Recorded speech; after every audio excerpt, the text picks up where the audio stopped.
And this has been what people are observing and they're very frustrated with, because basically Ethereum's performance is not keeping up with, of course, Bitcoin. And there is a huge fear that Solana is going to take its place. My humble opinion, I think Solana does end up taking the place of Ethereum sometime here in the near future, just from the amount of transactions I see on the network, how many tokens are being released, and where all of the developers have moved to. It seems like it's spelling out doom for Ethereum, and it's just the way it is. I mean, fees are cheaper, everything's faster on Solana. Yes, it is more centralized, but you know, ETH basically centralized itself pretty quickly once it moved to proof of stake. So I don't know that there's a huge argument in that from that regard, right? On January 21st, Ethereum co-founder Vitalik Buterin published 2 consecutive posts on the X platform criticizing the call for the resignation of Aya Miyaguchi. I think that's how you say it. Executive director of the Ethereum Foundation, and refuting concerns about the centralization of Ethereum in the future. This has caused widespread controversy within and outside the Ethereum community. According to EF website, the board of directors has only 3 members: Vitalik Buterin, Aya Miyaguchi, and Patrick Storchenegger. I think Storchenegger? That's a cool name. On January 21st, Vitalik made it clear in his X platform post that he was the only one who decided the leadership team of the Ethereum Foundation. That's the post that we just read, which led me to this article. So we already read this part, right? In a subsequent post, Vitalik clarified the future decentralization direction of the Ethereum Foundation. He pointed out that the future of the world computer is decentralized. EF is just part of the world computer. Maybe the organization that some people want to reform and bring back to the top is not EF, but Consensus or similar third-party organizations.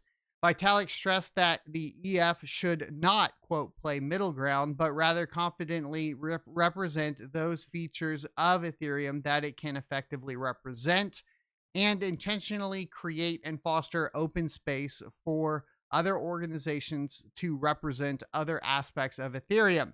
Arguably, some of these aspects are better suited to exist in a for-profit form. These comments come as the community calls for the promotion of Danny Ryan, a former researcher and developer at the Ethereum Foundation. Danny Ryan is widely praised for his important contribution in Ethereum's transition from proof of work to proof of stake. However, Danny Ryan, who worked at the Ethereum Foundation for 7 years, announced his withdrawal in 2024 for personal reasons, which has been a great regret for many supporters. Ryan's supporters argue that his expertise aligns with Ethereum's long-term goals, making him a strong candidate for leadership, even as Vitalik insists on maintaining control over the foundation's decisions. Meanwhile, since taking position in 2018, Executive Director Aya Miyaguchi has faced criticism and even online abuse from some community members on the X platform, with some blaming her for the inefficiencies within the foundation and others complaining that the Cancun upgrade was not as expected. Prior to 2018, Aya was in charge of operations in Japan at the Kraken exchange. CoinMamba, a high-profile cryptocurrency trader known for his criticism of the Ethereum Foundation, publicly called for Miyaguchi to resign. In response, Vitalik flatly rejected the proposal. Vitalik also pointed out the comments of several other X users, calling them pure evil because they contain vulgar memes, calls for bullying Aya, and even kill Aya. Unalive Aya, I should say. Clip that out, hopefully, from the YouTube clip. Nonetheless, market commentator Abstract XBT expressed concerns about the centralization nature of such a hardline stance, suggesting that the foundation should focus more on practical solutions, such as increasing support for developers through hackathons and grants, rather than getting bogged down in philosophical debates about leadership. This is what happens when things become centralized and there are developers in control. Yeah, they have too much control. in my humble opinion, I mean, this is a mess. The Ethereum Foundation in general has been a mess for quite some time, though. Earlier on January 18th, Vitalik wrote in the face of controversy that a large-scale change is currently being made to the leadership structure of the Ethereum Foundation, a change that has been ongoing for nearly a year. Some of these changes have been implemented and announced, while some are still in progress. Here's the reform goals, just so you guys are aware, is to increase the level of technical expertise among the EF leadership, improve two-way communication and engagement between EF leadership and new and existing ecosystem participants. The EF's role is to support users, individuals, and institutions, application developers, wallets, and layer 2.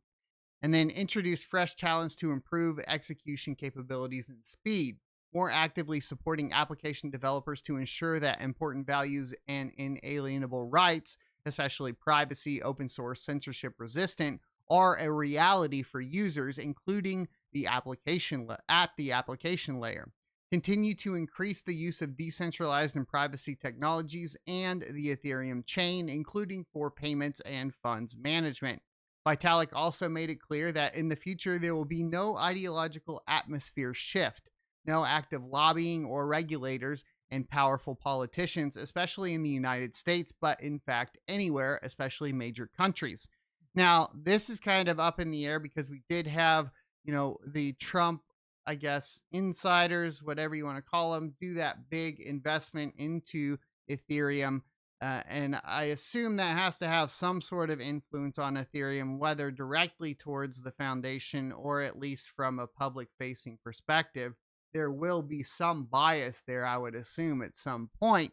But I think that they are working, or it appears, at least right now as I see it, it does appear that Solana is working more hands-on with the administration than, say, Ethereum at this particular time. The Ethereum Foundation's financial operations, especially its continuous on-chain sales of ETH, have also recently become a focus of criticism in the community. According to Spot on-chain data, the Ethereum Foundation held its first Ethereum sale on the new year on January 8th, 2025, selling 100 ETH and receiving 329,463 DAI tokens. On-chain data shows that throughout 2024, EF sold a total of 4,466 ETH, earning $12.16 million with an average price of $2,823. Many Coles and investors in the community blame the foundation's sell-off for the decline in ETH prices. Vitalik responded that there are two reasons why the foundation did not choose to pledge ETH. The first reason is regulatory issues, considering that Ethereum is one of the largest crypto protocols by market value. Staking a large amount of ETH may attract unnecessary regulatory scrutiny. And I mean, that's kind of a funny thing, right? So you're going to say it's going to not stake a large amount of ETH because of the regulatory scrutiny surrounding it. But I think it's more than that. I think it's also the scrutiny that would be involved with, the ideals of cryptocurrency and decentralization. The big worry has been centralization of wallets, of staked wallets, essentially taking over the network from a lot of people since the move to proof of stake. So such behavior may raise questions about whether Ethereum constitutes a security, which is a difficult problem that many crypto companies have faced for many years. And I mean, this is something we've talked about for a long time. Just the nature of proof of stake does mean that it is a security. Now, what they're going to argue is, well, it's more decentralized, blah, blah, blah. There's more people in various locations. So that's kind of dispersion of the staked amount of ETH is going to be the argument to prevent it from being considered a security, but the actual functionality of the blockchain would suggest that it does lean more towards a security. I'd like to hear what you guys think about that theory down in the comment section as well as in the live chat, because that would be super helpful. I do want to give a shout out to Impala for subscribing for 14 months in a row now. Thank you for the continued support. That is awesome. Wei Wang, who has recently appointed to a leadership position at the foundation, posted on X that, quote, the Ethereum Foundation has established a new 5-signature, 3-signature, multi-signature wallet. The operation has been initiated to send 50,000 ETH to this wallet, but please be patient due to signature delays. This will take a few days to process. The Ethereum Foundation will use this new wallet to participate in the DeFi ecosystem. The community joked about the establishment of a second foundation and called for more transparency in the foundation. In response to the debate on January 22nd, Lido co-founder and P2P.org founder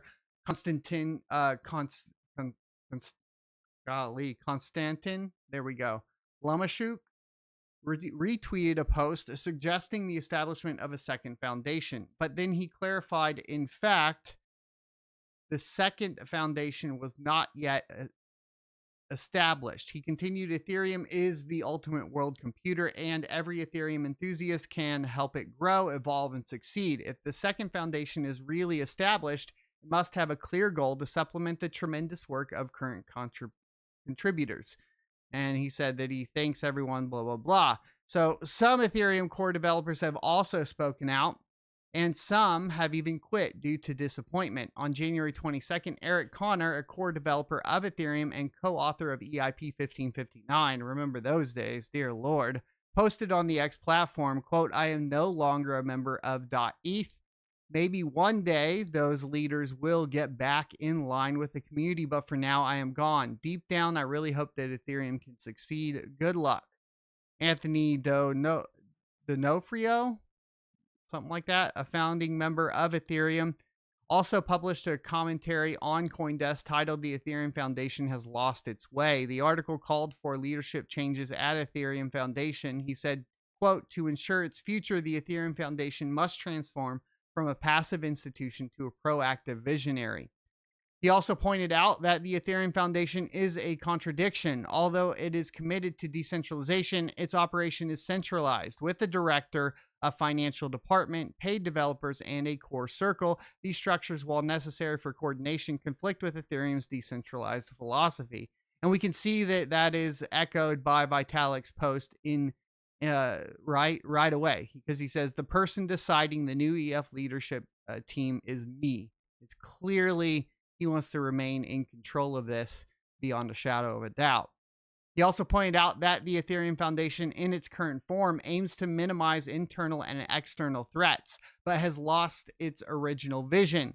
The next phase of Ethereum requires more than just technical research and coordination meetings. It requires visionary leadership, someone who understands not only the technology, but also its broader social, philosophical, and political impact.